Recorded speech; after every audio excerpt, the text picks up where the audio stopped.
Welcome friends, आज की video में हम देखेंगे बीपीएससी एडीओ एग्जाम जो चल रहा है 14 और 17 अप्रैल को जो एग्जाम में पूछे गए प्रश्नों के आधार पर आने वाला जो 20 तारीख है उसमें जो आपके क्वेश्चन पूछे जाएंगे उसके बेस्ट क्वेश्चन। दोस्तों, इससे आपके एग्जाम में बहुत ज़्यादा प्रश्न भिड़ने वाले हैं, इसलिए जितना हो सके इस वीडियो को अपने दोस्तों में भी शेयर करें।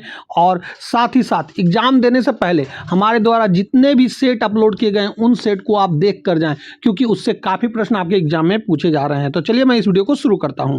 आज का हमारा पहला प्रश्न है, पालकालीन स्थापत्य कला के संदर्भ में निम्नलिखित कथनों पर विचार करना है। तो यहाँ पालकालीन स्थापत्य कला के बारे में बोला गया है। तो दोस्तों, पाल शासकों ने बौद्ध धर्म के महायान संप्रदाय को संरक्षण दिया था, यह सही बात है। ये इन्होंने बौद्ध धर्म को संरक्षण दिया था, महायान संप्रदाय को।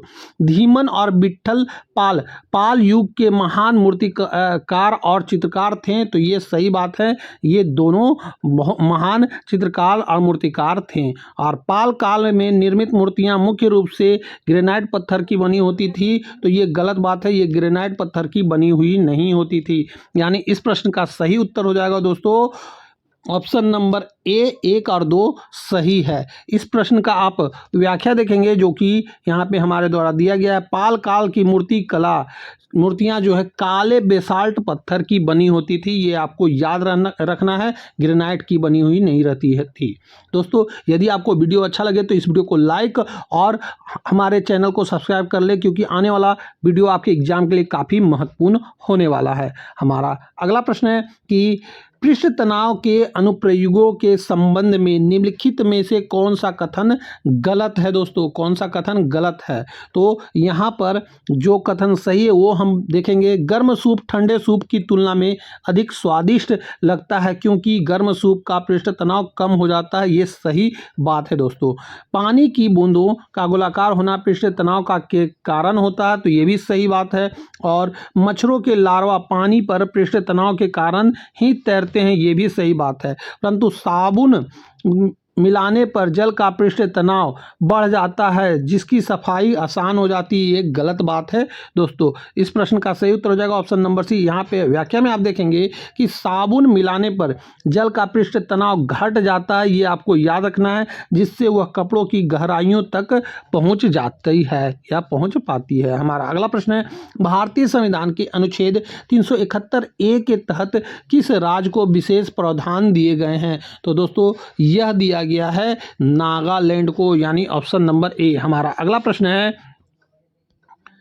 बिहार में टाल क्षेत्र की मृदा के संदर्भ में निम्नलिखित कथनों पर विचार करना है। यहाँ टाल क्षेत्र के बारे में बोला जा रहा है। दोस्तों, तो यहाँ पे देखेंगे कि यह क्षेत्र गंगा के दक्षिण तट पर 8 से 10 किलोमीटर चौड़ी पट्टी में फैला हुआ है, तो ये सही बात है कि गंगा के दक्षिण तट पर यह फैला हुआ है। यह मृदा रबी की फसलों जैसे दलहन के लिए अत्यंत उपजाऊ होती है, तो यह भी सही बात है। यह मृदा रबी फसल के लिए बहुत उपजाऊ होती है। टाल क्षेत्र में भारी वर्षा के कारण खरीफ फसल की फसलें अच्छी नहीं होती है, तो ये भी सही बात है कि वहाँ पे खरीफ फसल की फसलें सही नहीं होती है, यानी इस प्रश्न का सही उत्तर हो जाएगा ऑप्शन नंबर सी 1, 2, 3 सही बात है। हमारा अगला प्रश्न है कि सूची 1 को सूची 2 से मिलाना है। सूची 1 में पुस्तकों और पत्रिकाएं दिया हुआ है और सूची 2 में लेखक और संपादक दिया हुआ है, इसे मिलान करना है। सही रूप से कौन मिलान है? तो यहाँ पे हमारे द्वारा जो आंसर दिया हुआ है क्वेश्चन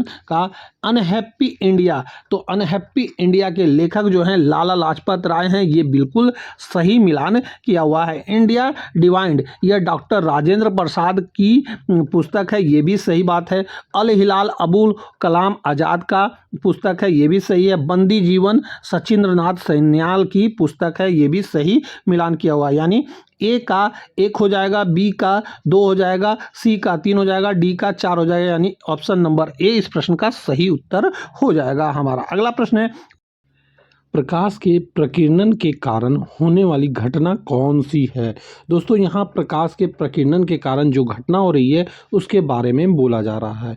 तो यहाँ पे आप देखेंगे कि आकाश का नीला रंग दिखाई देना, ये प्रकाश का प्रकीर्णन की घटना है, ये सही बात है। सूर्योदय और सूर्यास्त के समय सूर्य का लाल दिखाई देना, ये भी प्रकीर्णन की घटना होती है। और गहरे समुद्र के जल का रंग नीला दिखाई देना, यह भी प्रकीर्णन की घटना होती है। यानी कि 1, 2, 3 ये सभी सही हैं और यहाँ पे तारों का टिमटिमाना जो है यह प्रकीर्णन की घटना नहीं है, यह अपवर्तन की घटना होती है दोस्तों। इसीलिए 1, 2, 3 इस प्रश्न का सही उत्तर हो जाएगा, यानी कि ऑप्शन नंबर ए इस प्रश्न का सही उत्तर हो जाएगा। दोस्तों कोई भी कलर का दिखना प्रकाश के कारण वो प्रकीर्णन की घटना होती है, ये आपको याद रखना है। तारों का टिमटिमाना वायुमंडलीय अपवर्तन के कारण होता है, ये आपको याद रखना है। हमारा अगला प्रश्न है, भारतीय संविधान की 6ठी अनुसूची में निम्नलिखित में से किस राज्य का उल्लेख नहीं मिलता है? तो यहाँ 6ठी अनुसूची की बात कही जा रही है तो दोस्तों, तो इसमें असम राज्य का उल्लेख मिलता है, मेघालय का उल्लेख मिलता है और मिजोरम का उल्लेख मिलता है, और इसमें मणिपुर का उल्लेख नहीं मिलता है। यानी इस प्रश्न का सही उत्तर हो जाएगा ऑप्शन नंबर सी। यहाँ पे 6ठी अनुसूची में किन किन राज्यों का उल्लेख मिलता है? तो यहाँ पे आप देखेंगे असम, मेघालय, त्रिपुरा, मिजोरम, ये 4 राज्यों का उल्लेख मिलता है। हमारा अगला प्रश्न है, मानव मस्तिष्क का कौन सा भाग शरीर के संतुलन और मुद्रा को नियंत्रित करता है? तो दोस्तों वह भाग का नाम है सेरेबेलम यानी अनुमस्तिष्क। हमारा अगला प्रश्न है कि बिहार के इतिहास के संदर्भ में मजरूल हक द्वारा स्थापित सदाकत आश्रम के लिए जमीन किसने दान दी थी? तो दोस्तों यह जमीन दान दिया गया था खेरू मियाँ के द्वारा, यानी ऑप्शन नंबर ए। हमारा अगला प्रश्न है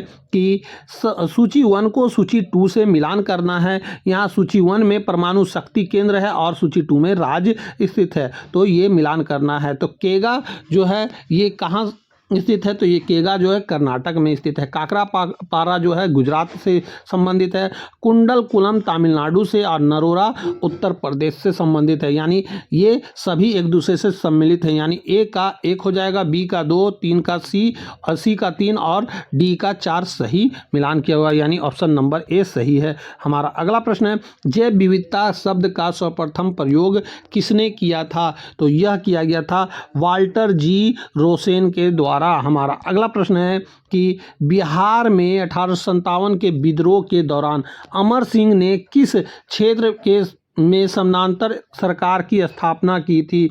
तो इन्होंने जगदीशपुर में कैमूर पहाड़ी के समानांतर सरकार की स्थापना की थी। हमारा अगला प्रश्न है कि जीवाश्म ईंधन के जलने पर कौन सी गैस अम्लीय वर्षा के लिए जिम्मेदार होती है? तो वह गैस का नाम है SO2 और NO2 यानी सल्फर डाइऑक्साइड और नाइट्रोजन ऑक्साइड। हमारा अगला प्रश्न है, भारत के राष्ट्रपति के निर्वाचन मंडल में कौन शामिल नहीं होता है? तो दोस्तों इसमें शामिल नहीं होता है, कौन कौन शामिल होता है ये हम देखेंगे। संसद के दोनों सदन के निर्वाचन सदस्य शामिल होते हैं, राज्यों की विधानसभाओं के निर्वाचित सदस्य शामिल होते हैं, दिल्ली और पुडुचेरी विधानसभाओं के निर्वाचित सदस्य शामिल होते हैं, परंतु राज्य और विधान परिषद के सदस्य शामिल नहीं होते हैं, यानी ऑप्शन नंबर डी इस प्रश्न का सही उत्तर हो जाएगा। हमारा अगला प्रश्न है कि बिहार के किस जिले में ककोलत जलप्रपात स्थित है?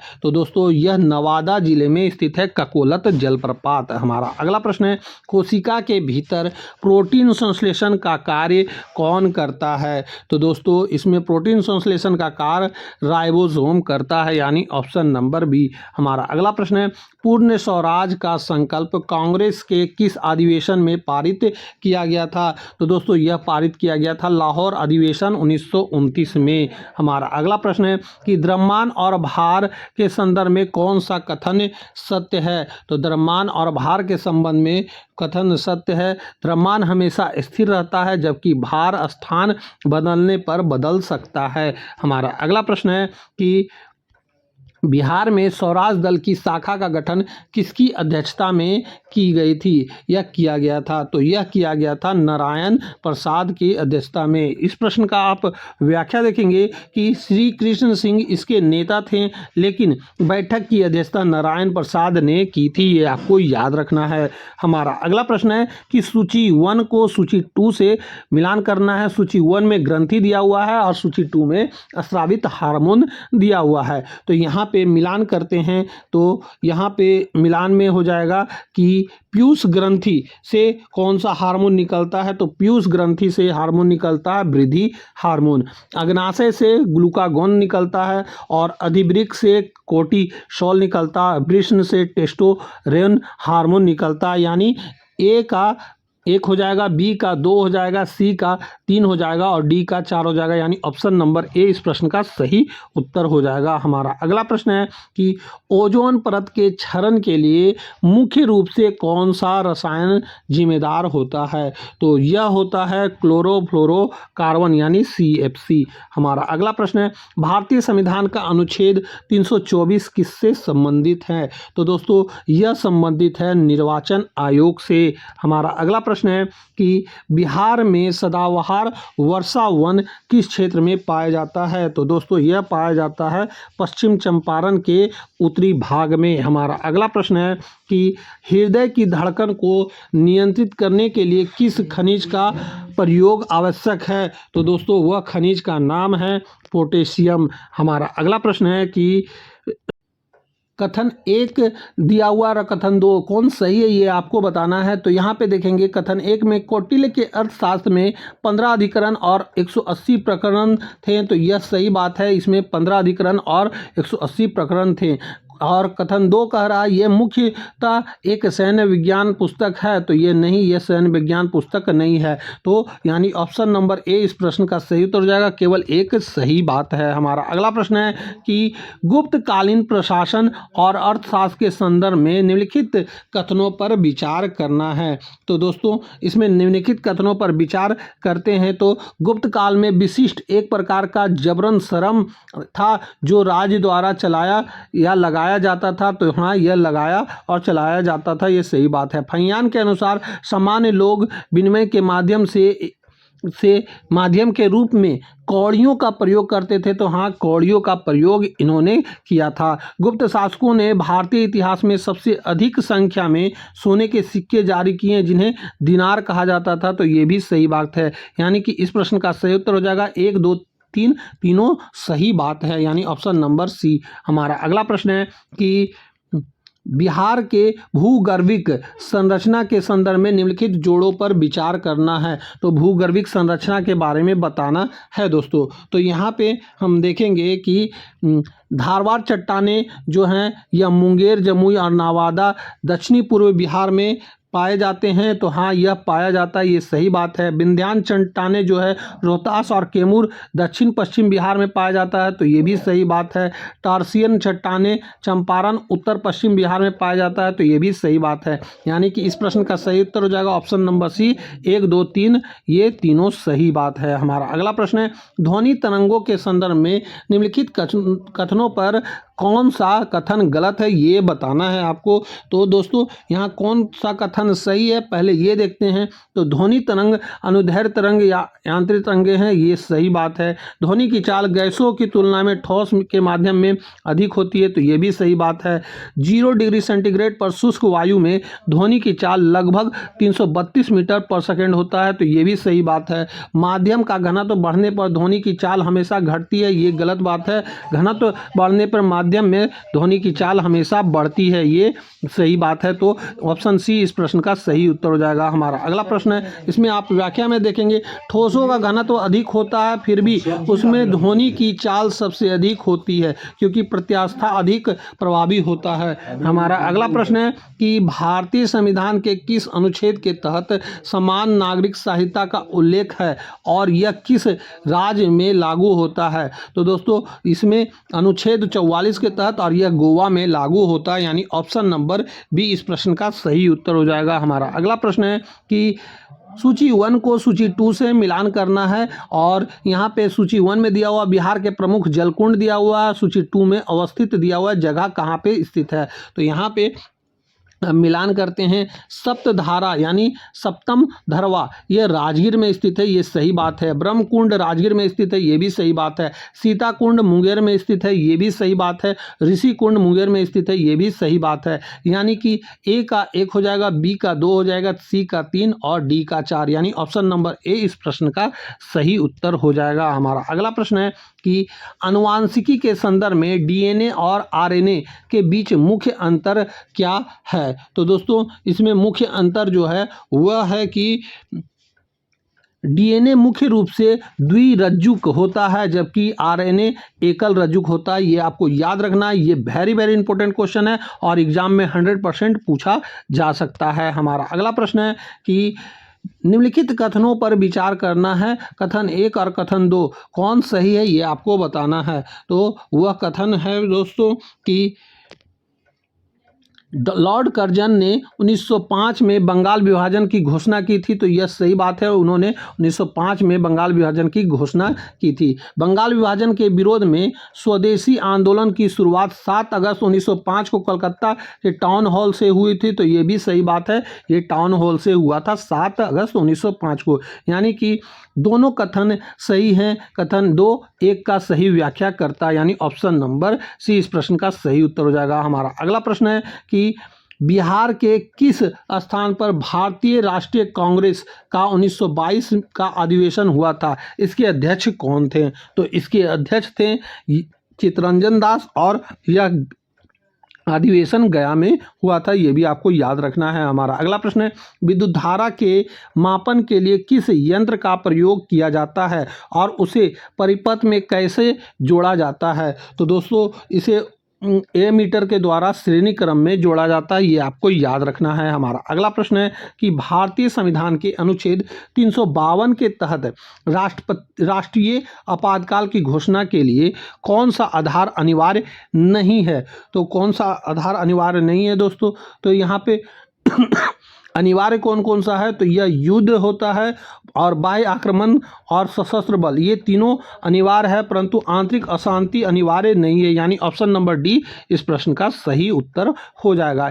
यहाँ पे व्याख्या में देखेंगे 44वें संविधान संशोधन द्वारा आंतरिक अशांति को हटाकर सशस्त्र विद्रोह शब्द जोड़ा गया है, ये आपको याद रखना है। हमारा अगला प्रश्न है कि बिहार में बरौनी तेल शोधक कारखाना किस देश के सहयोग से स्थापित किया गया था। तो दोस्तों यह किया गया था रूस भूतपूर्व सोवियत संघ के द्वारा। हमारा अगला प्रश्न है कि सूची 1 को सूची 2 से मिलाना है। विटामिन का नाम दिया हुआ है सूची 1 में और सूची 2 में रासायनिक नाम दिया हुआ है विटामिन का, तो इसे मिलान करना है। विटामिन B1 का रासायनिक नाम क्या होता है दोस्तों। तो विटामिन B1 का रासायनिक नाम होता है थायमिन, ये आपको याद रखना है। B2 को राइबोफ्लोविन, B3 को नियासिन और विटामिन B5 को पेंटोथेनिक अम्ल कहा जाता है, यानी ए का 1, बी का 2 और सी का 3 और डी का 4, ये ऑप्शन ए में है, तो यानी ऑप्शन ए इस प्रश्न का सही उत्तर हो जाएगा। हमारा अगला प्रश्न है कि प्रकाश का अपवर्तन तब होता है जब प्रकाश एक माध्यम से दूसरे माध्यम में जाता है,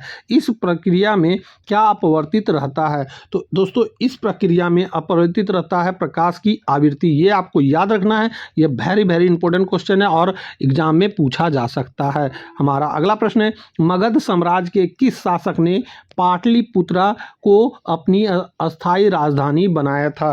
तो दोस्तों यह बनाया गया था उदयन के द्वारा। हमारा अगला प्रश्न है कि बिहार के गंडक नदी परियोजना के तहत निर्मित वाल्मीकि नगर बैराज का लाभ किन राज्यों को मिलता है। तो दोस्तों यह बिहार, उत्तर प्रदेश और नेपाल को मिलता है, ये आपको याद रखना है। हमारा अगला प्रश्न है कि निम्नलिखित में से कौन सा कोलाइड का उदाहरण है, नहीं है, कोलाइड का उदाहरण नहीं है, ये बोला गया है दोस्तों। तो इसमें कोलाइड का उदाहरण दूध कोलाइड का उदाहरण है, कोहरा कोलाइड का उदाहरण है और रक्त कोलाइड का उदाहरण है, परंतु चीनी का घोल जो है कोलाइड का नहीं, ये मिश्रण का उदाहरण है, समांगी मिश्रण का। इस प्रश्न का आप थोड़ा व्याख्या देख लेंगे। चीनी का घोल वास्तविक विलयन का उदाहरण है, ये आपको याद रखना है। हमारा अगला प्रश्न है संविधान के किस अनुच्छेद के तहत वित्त आयोग का गठन किया जाता है। तो दोस्तों वह अनुच्छेद है अनुच्छेद 280। 280 के तहत वित्त आयोग का गठन किया जाता है। हमारा अगला प्रश्न है, असहयोग आंदोलन के दौरान बिहार में नशाबंदी के विरुद्ध आंदोलन कहाँ तीव्र हुआ था? तो दोस्तों यह तीव्र हुआ था शाहाबाद में। हमारा अगला प्रश्न है कि निम्नलिखित में से कौन सी गैस जल में घुलने पर अम्लीय प्रकृति दर्शाती है? तो वह गैस का नाम है कार्बन डाइऑक्साइड। ये जल में घुलने पर अम्लीय प्रवृत्ति दर्शाती है। हमारा अगला प्रश्न है, इससे पहले आप इस प्रश्न का व्याख्या देखेंगे कि CO2 जल के साथ मिलकर कार्बोनिक एसिड H2CO3 बनाती है। ये आपको याद रखना है, ये एग्जाम में पूछा जा सकता है। हमारा अगला प्रश्न है, बिहार का वह जिला जो पश्चिम बंगाल और नेपाल दोनों की सीमा साझा करता है, तो उस जिला का नाम है दोस्तों किशनगंज। किशनगंज जो है दोनों जिलों को का साझा करता है, पश्चिम बंगाल और नेपाल दोनों से। तो इस प्रश्न का सही उत्तर हो जाएगा ऑप्शन नंबर सी। हमारा अगला प्रश्न है, मृदा स्वास्थ्य कार्ड योजना की शुरुआत कब और कहां से हुई थी? तो इसकी शुरुआत जो हुई थी 2015 में सूरतगढ़ राजस्थान से। हमारा अगला प्रश्न है कि सूची 1 को सूची 2 से मिलान करना है। सूची 1 में अधिनियम दिया हुआ है, सूची 2 में वर्ष दिया हुआ है, इसे मिलान करना है। तो इसका सही मिलान हो जाएगा। वन जीव संरक्षण अधिनियम कब आया था? तो यह 1972 में आया था, ये सही मिला हुआ है। जल प्रदूषण नियंत्रण अधिनियम 1974 में आया था, ये भी सही मिला हुआ है। वन संरक्षण अधिनियम 1980 में आया था, ये भी सही मिला हुआ है। पर्यावरण संरक्षण अधिनियम 1986 में आया था, ये भी सही मिला हुआ है। यानी ए का 1, बी का 2, 3 का, सी का 3 और डी का 4। ऑप्शन ए इस प्रश्न का सही उत्तर हो जाएगा। हमारा अगला प्रश्न है, एंजाइम मूलतः क्या होता है? तो एंजाइम मूलतः रूप से प्रोटीन होता है, ये आपको याद रखना है। हमारा अगला प्रश्न है कि भारतीय संविधान का कौन सा अनुच्छेद अस्पृश्यता का अंत सुनिश्चित करता है? तो यह करता है अनुच्छेद 17। हमारा अगला प्रश्न है कि बिहार में नालंदा विश्वविद्यालय को यूनेस्को की विश्व धरोहर सूची में किस वर्ष शामिल किया गया था? तो दोस्तों यह शामिल किया गया था 2016 में। हमारा अगला प्रश्न है कि मध्यकालीन बिहार के संदर्भ में निम्नलिखित कथनों पर विचार करना है।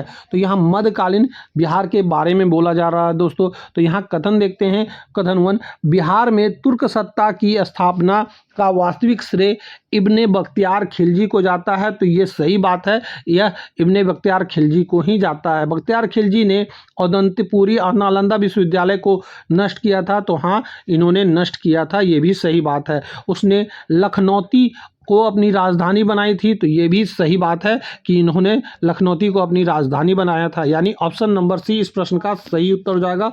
1, 2, 3 सही बात है। हमारा अगला प्रश्न है कि उष्मागतिकी के नियमों के संदर्भ में निम्नलिखित में से कौन सा कथन सही है? तो दोस्तों इसमें वह कथन सही है, ऊर्जा को ना तो उत्पन्न किया जा सकता है और ना ही नष्ट किया जा सकता है, यानी प्रथम नियम सही होता है। हमारा अगला प्रश्न है कि बिहार की नदी और उनके उद्गम स्थल के संदर्भ में गलत जोड़ा का पहचान करना है। तो यहाँ गलत जोड़ा का पहचान करना है। सोन नदी अमरकंटक मध्य प्रदेश से निकलती है, ये सही है। बूढ़ी गंडक सोमेश्वर की पहाड़ी बिहार से निकलती है, ये भी सही है। कोसी नदी गोसाईथान तिब्बत नेपाल से निकलती है, ये भी सही है।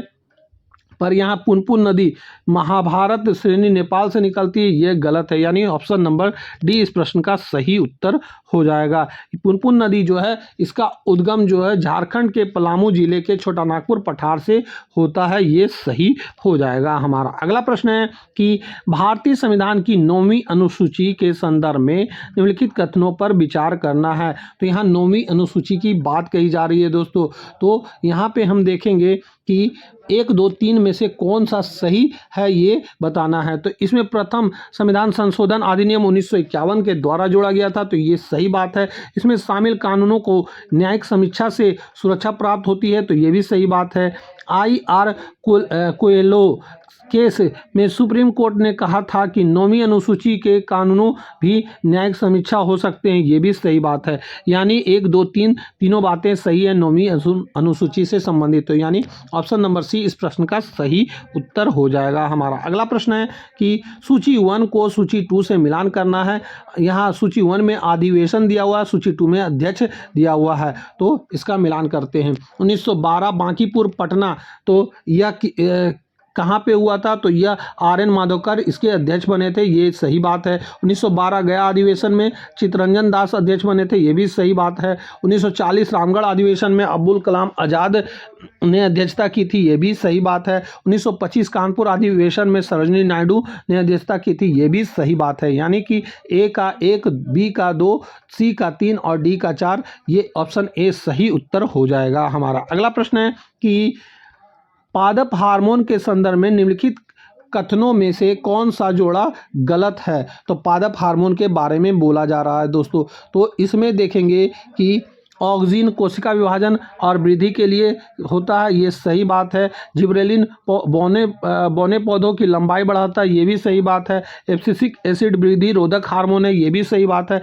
एथिलीन पत्तियों को झड़ने से रोकता है, ये गलत बात है। ये पत्तियों को झड़ने से रोकता नहीं है, ये असर करता है। यहाँ एथिलीन जो है फलों के पकनों और पत्तियों के झड़ने बिलगनन को प्रेरित करता है, रोकता नहीं है, ये सही होगा हमारा। अगला प्रश्न है कि बिहार के प्रमुख जलप्रपात और उनके जिलों को सुमेलित करना है। तो यहाँ धुआं कुंड किससे संबंधित है? तो धुआं कुंड संबंधित है दोस्तों सासाराम रोहतास से, ये सही होगा। तेलहर कुंड भभुआ कैमूर से संबंधित है, ये भी सही हो जाएगा।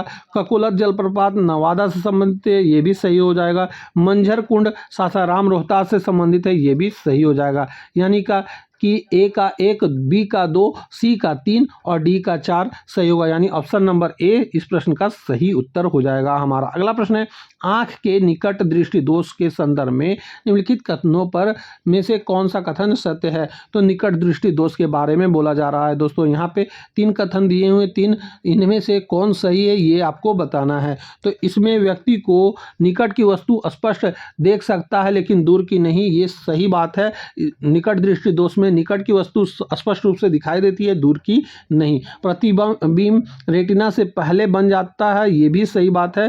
प्रतिबिंब जो है रेटिना के पहले ही बन जाता है, इस कारण उसे दूर की वस्तु नहीं दिखाई देता है। इसे सुधारने के लिए उत्तल लेंस का प्रयोग करते हैं, तो नहीं, इसे सुधारने के लिए अवतल लेंस का प्रयोग किया जाता है। यानी ऑप्शन नंबर 3 गलत है, यानी 1 और 2 केवल सही हो जाएगा, ऑप्शन नंबर A हमारा। अगला प्रश्न है कि यहाँ पे मायोपिया के लिए अवतल लेंस का प्रयोग किया जाता है, यानी निकट दृष्टि दोष के लिए अवतल लेंस का प्रयोग किया जाता है हमारा। अगला प्रश्न है भारतीय संविधान की प्रस्तावना में किस प्रकार के न्यायिक की बात नहीं की गई है? तो दोस्तों इसमें न्यायिक की सामाजिक न्याय की बात कही गई है, आर्थिक न्याय की बात कही गई है, राजनीतिक न्याय की बात कही गई है, परंतु धार्मिक न्याय की बात नहीं कही गई है। यानी ऑप्शन नंबर D इस प्रश्न का सही उत्तर हो जाएगा हमारा। अगला प्रश्न है मैथिली कोकिला के नाम से प्रसिद्ध विद्यापीठ की प्रमुख रचनाएं कौन सी है? तो दोस्तों यहाँ मैथिली कोकिला की बात कही जा रही है।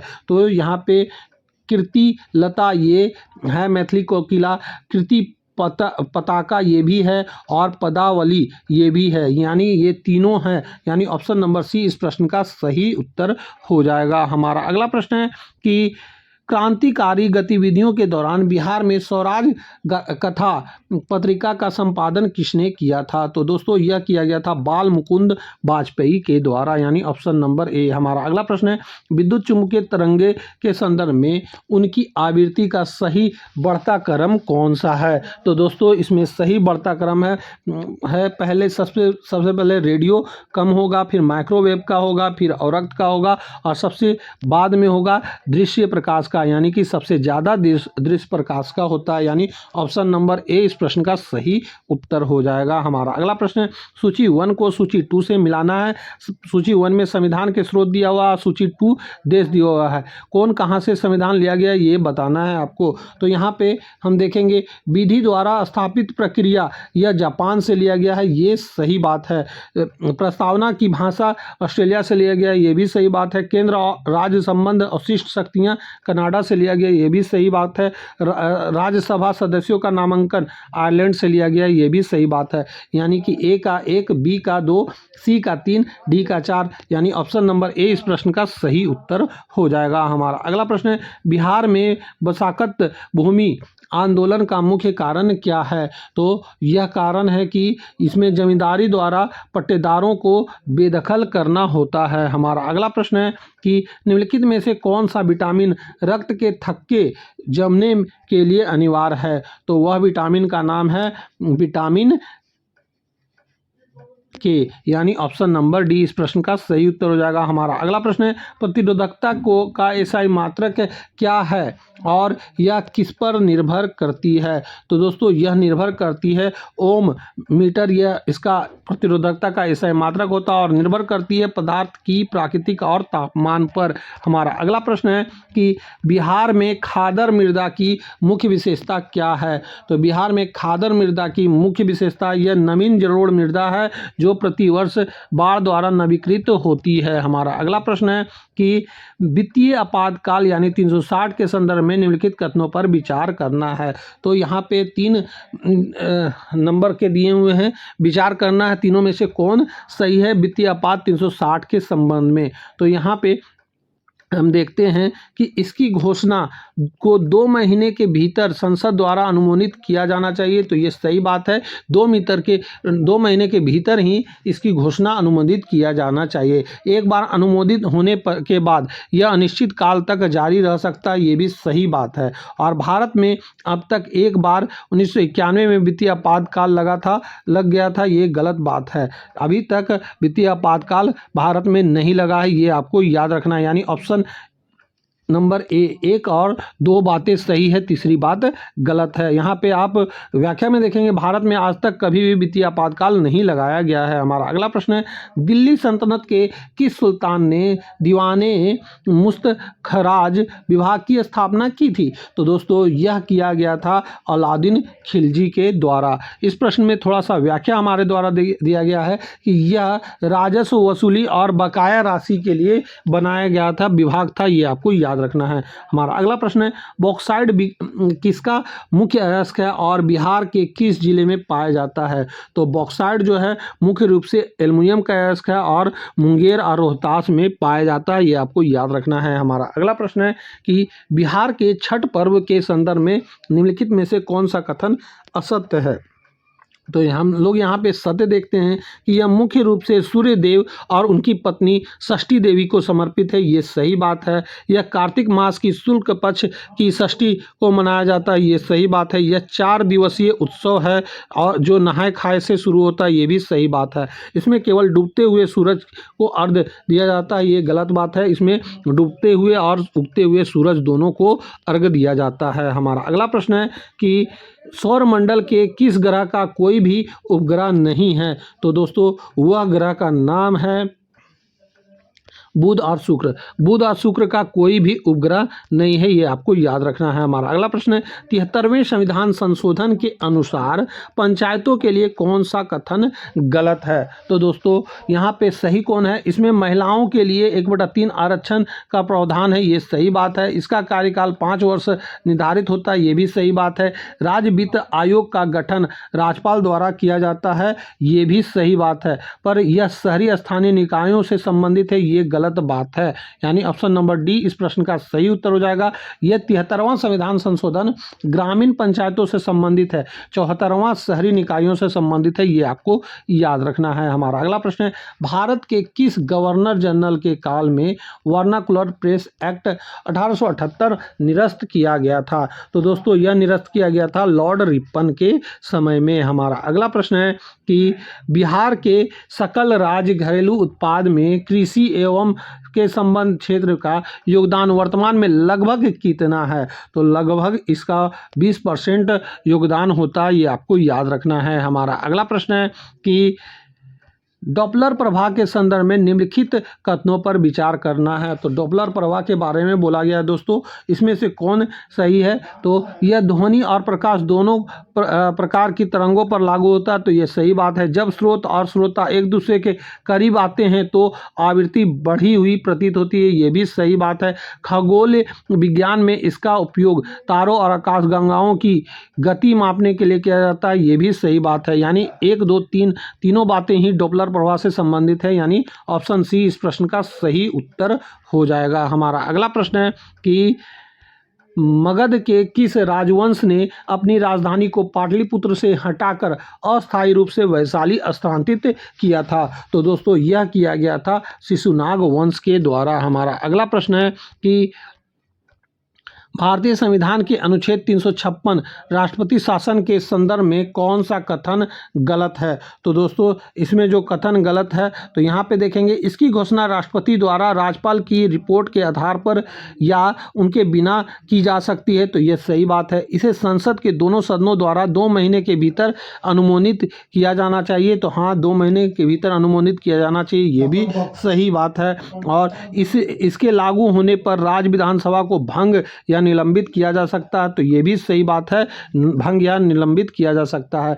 इसे एक बार में अधिकतम 5 वर्षों के लिए बढ़ाया जा सकता है। तो नहीं, ये एक बार में अधिकतम 5 वर्षों तक नहीं बढ़ाया जा सकता, ये गलत बात है। हमारा इस प्रश्न का सही उत्तर हो जाएगा ऑप्शन नंबर सी। यहाँ पे इसे अधिकतम 3 वर्षों के लिए बढ़ाया जा सकता है, वह भी विशेष परिस्थिति पर। हमारा अगला प्रश्न है कि मिश्र धातुओं के संदर्भ में निम्नलिखित सूचियों को सुमेलित करना है। सूची 1 को सूची 2 से मिश्र धातु है और उसे सुमेलित करना है। तो यहाँ पे हम देखेंगे कि कौन सा सुमेलित है। तो यहाँ सुमेलित जो है दोस्तों, पीतल, तांबा और जस्ता का मिश्र धातु है, ये सही बात है। कांसा, तांबा और टीन का मिश्र धातु है, ये भी सही है। स्टेनलेस स्टील जो है लोहा, क्रोमियम और निकेल का मिश्र धातु होता है, ये भी सही बात है। टाका, सीसा और टीन का मिश्र धातु होता है, ये भी सही बात है। यानी ए का 1, बी का 2 और सी का 3 और डी का 4 सही मिलान है। यानी ऑप्शन नंबर ए इस प्रश्न का सही उत्तर हो जाएगा। हमारा अगला प्रश्न है, बिहार आर्थिक सर्वेक्षण 2023-24 के अनुसार बिहार की अर्थव्यवस्था के किस क्षेत्र में सबसे अधिक वृद्धि दर्ज की गई है? तो दोस्तों इसमें सबसे अधिक वृद्धि दर्ज की गई है तृतीय क्षेत्र यानी सेवा क्षेत्र में। हमारा अगला प्रश्न है कि शेरशाह सूरी की भू राजस्व प्रणाली के संदर्भ में रई क्या था? तो रई जो था दोस्तों, यह विभिन्न फसलों के लिए राज्य द्वारा निर्धारित दर की सूची थी। हमारा अगला प्रश्न है कि प्रकाश संश्लेषण की अप्रकाशीय अभिक्रिया कोशिका के किस भाग में संपन्न होती है? तो दोस्तों यह स्टोमेटा में संपन्न होती है, माने अस्ट्रोमा में। हमारा अगला प्रश्न है कि भारतीय संविधान के अनुच्छेद 227 के तहत उच्च न्यायालय को कौन सी शक्ति प्राप्त है? तो दोस्तों इसमें उच्च न्यायालय को अधीनस्थ न्यायालयों के अधिनियम की शक्ति प्रदान है, यानी ऑप्शन नंबर बी। हमारा अगला प्रश्न है कि बिहार के में औसत वार्षिक वर्षा का वितरण किस ओर से की ओर घटता है? तो दोस्तों यह घटता है पूर्व से पश्चिम की ओर। हमारा अगला प्रश्न है कि 1857 के विद्रोह के दौरान बिहार के विभिन्न क्षेत्रों और उनके नेताओं को सम्मिलित करना है। तो दोस्तों यहाँ पे सम्मिलित करना है, तो यहाँ पटना से पीर अली थे खड़े, ये सही बात है। रोहतास यानी अमरपुर से अमर सिंह खड़े थे, जगदीशपुर से कुंवर सिंह खड़े थे और नवादा से नाना साहब खड़े थे। यानी 1 का 1, बी का 2, सी का 3 और डी का 4, ये ऑप्शन ए सही उत्तर हो जाएगा। हमारा अगला प्रश्न है कि गुरुत्वाकर्षण के सार्वत्रिक नियम के अनुसार यदि 2 वस्तुओं के बीच दूरी को आधा कर दिया जाए तो उनके बीच लगने वाला बल क्या होगा? तो दोस्तों उनके बीच लगने वाला बल जो होगा वह 4 गुना हो जाएगा, यानी ऑप्शन नंबर सी इस प्रश्न का सही उत्तर हो जाएगा। हमारा अगला प्रश्न है कि बिहार के निम्नलिखित जलप्रपातों और उनके जिलों को सम्मिलित करना है। तो ककोलत जलप्रपात स्थित है नवादा में, ये सही बात है। तेलहड़ कुंड कैमूर में है, ये भी सही बात है। करकट जलप्रपात कैमूर में है, ये भी सही बात है। जियार कुंड जो है भोजपुर में संबंधित है, ये भी सही बात है। यानी ऑप्शन नंबर ए इस प्रश्न का सही उत्तर हो जाएगा। हमारा अगला प्रश्न है कि पारिस्थितिक तंत्र में जैव आवर्धन का क्या अर्थ है? तो दोस्तों जैव आवर्धन का अर्थ होता है प्रदूषकों की सांद्रता का अगले पोषक स्तरों में बढ़ाना। हमारा अगला प्रश्न है कि भारतीय संसद के विशेषाधिकार का उल्लेख संविधान के किस अनुच्छेद में है? तो दोस्तों यह स्थित है अनुच्छेद 105 में। हमारा अगला प्रश्न है कि मौर्यकालीन प्रशासन में गुण पुरुष किन्हें कहा जाता था? तो मौर्यकालीन प्रशासन में गुण पुरुष कहा जाता था गुप्तचरों स्तरों को, यानी ऑप्शन नंबर बी। हमारा अगला प्रश्न है कि मानव शरीर में प्रोटीन के पाचन के लिए जिम्मेदार प्रमुख एंजाइम पेप्सिन का स्राव कहाँ से होता है? तो दोस्तों इसका स्राव जो होता है यह अमाशय से होता है। हमारा अगला प्रश्न है कि 2011 की जनगणना के अनुसार बिहार के किस जिले में अनुसूचित जाति की जनसंख्या का प्रतिशत सबसे अधिक है? तो दोस्तों वह जिला है गया। गया में अनुसूचित जाति की संख्या सर्वाधिक है। हमारा अगला प्रश्न है क्योटो प्रोटोकॉल का प्रमुख मुख्य उद्देश्य क्या है? तो क्योटो प्रोटोकॉल का मुख्य उद्देश्य जो है ग्रीन हाउस गैसों के उत्सर्जन को कम करना। हमारा अगला प्रश्न है कि भारत के नियंत्रण महालेखा की लेखा परीक्षक के संदर्भ में कौन सा कथन सत्य है? तो दोस्तों यहाँ पे कौन सा कथन सत्य है? इन्हें संसद के दोनों सदनों द्वारा विशेष बहुमत से हटाया जा सकता है, ये सत्य है। हमारा अगला प्रश्न है कि 1942 के भारत छोड़ो आंदोलन के दौरान जयप्रकाश नारायण हजारीबाग जेल से भागकर कहाँ गए थे और उन्होंने किस दस्ते का गठन किया था? तो दोस्तों ये भागकर नेपाल चले गए थे और वहाँ आज़ाद दस्ता का गठन किए थे। हमारा अगला प्रश्न है कि अर्धचालकों में अशुद्धि मिलाने की प्रक्रिया को क्या कहते हैं? तो अर्धचालक में अशुद्धि मिलाने की प्रक्रिया को डोपिंग कहा जाता है। हमारा अगला प्रश्न है कि लॉर्ड कॉर्नवालिस द्वारा लागू अस्थायी बंदोबस्त के तहत जमींदार को लगाने का कितना हिस्सा राज्य को देना होता था? तो दोस्तों यह देना होता था 10/11 हिस्सा। इस प्रश्न का थोड़ा सा व्याख्या आप देखेंगे कि 10/11 भाग कंपनी को और 1/11 भाग जमींदार को मिलता था, ये आपको याद रखना है। हमारा अगला प्रश्न है कि बिहार में चीनी उद्योग के पतन का मुख्य कारण क्या है? तो बिहार में चीनी उद्योग का पतन का मुख्य कारण है कि कच्चे माल की कम आपूर्ति और खराब गुणवत्ता के कारण यह बंद हो गया। मशीनों का पुराना होना ये इसका कारण भी है। दोषपूर्ण चीनी नीति ये भी गलत थी, इसलिए ये सभी कारण हैं कि चीनी उद्योग का पतन वहाँ से हो गया, बिहार से। हमारा अगला प्रश्न है कि अंतर्राष्ट्रीय परिषद का अध्यक्ष कौन होता है? तो अंतर्राष्ट्रीय परिषद का अध्यक्ष होता है दोस्तों भारत का प्रधानमंत्री। हमारा अगला प्रश्न है कि सूची 1 को सूची 2 से मिलान करना है। सूची 1 में बिहार के लेखक हैं और सूची 2 में रचना दिया हुआ है, तो यहाँ मिलान करना है। तो यहाँ पे मिलान फणीश्वर नाथ रेणु जो है मैला आंचल इन्होंने लिखा था, ये सही बात है। रामधारी सिंह दिनकर रश्मि रथी ये लिखा गया है। राम वृक्ष बेनीपुरी के द्वारा माटी की मूर्तें ये लिखा गया। भिखारी ठाकुर विदेशिया के लिए प्रसिद्ध हैं, ये भी सही है। यानी 1 का 1, 2 का बी का 2, सी का 3 और डी का 4 ये सही होगा, ऑप्शन नंबर ए। तो दोस्तों यहीं पे हमारा यह सेट भी समाप्त होता है, जो कि आपके एग्जाम के लिए काफ़ी महत्वपूर्ण थे और इससे आपके एग्जाम में काफ़ी प्रश्न पूछे जाएंगे। इसलिए जितना हो सके इस वीडियो को अपने दोस्तों में शेयर करें और साथ ही साथ हमारे इस वीडियो को लाइक भी करते चलें। तो अब हम इस वीडियो को यहीं पर समाप्त करते हैं। अब हम आपसे मिलेंगे अगली वीडियो में, तब तक के लिए जय हिंद, वंदे मातरम।